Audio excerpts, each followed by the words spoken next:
Bonjour à tous, bienvenue sur Allo Finance TV. Nous sommes le vendredi 5 août. Avis de tempête boursière après 14% de baisse pour le CAC avec 9 séances consécutives de baisse, une série inédite depuis septembre 2002 et la fin de l'éclatement de la bulle Internet.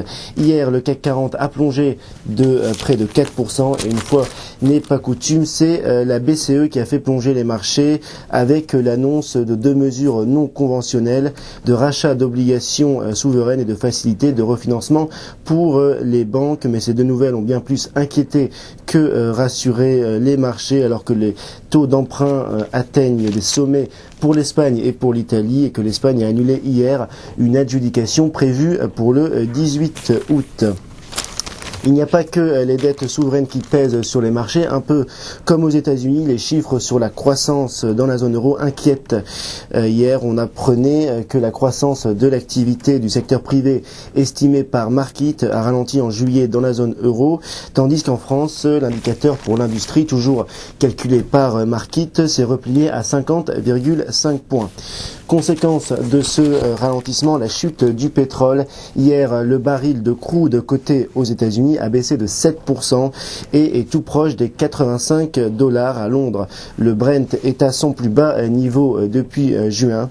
Pendant ce temps-là, l'essence est au plus haut, mais espérons que cette chute entraîne quand même une baisse des prix à la pompe.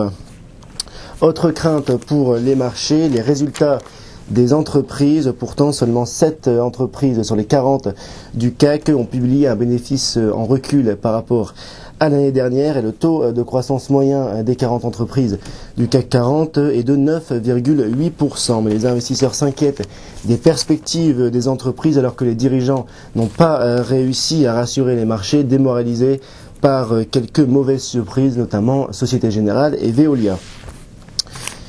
Aux États-Unis, les entreprises inquiètent moins qu'en Europe. Et s'il y a une entreprise qui va bien, il s'agit de General Motors, sauvée de la faillite en 2009 par 52 milliards de dollars injectés par le gouvernement et donc le contribuable américain.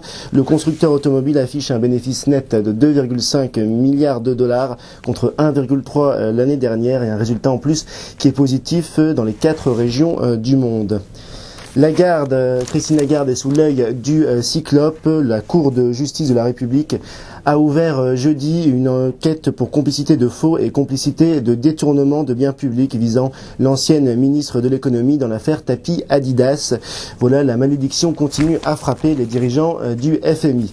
Et on termine par l'homme du jour. Il s'agit de Michael Bloomberg, le célèbre milliardaire et maire de New York, qui a décidé de puiser 30 millions de dollars dans sa fortune personnelle pour la lutte contre la délinquance des jeunes dans sa ville. Voilà, il paraît qu'Obama va le contacter pour renflouer le déficit américain dans les heures qui viennent. Voilà, restez avec nous sur Allo Finance.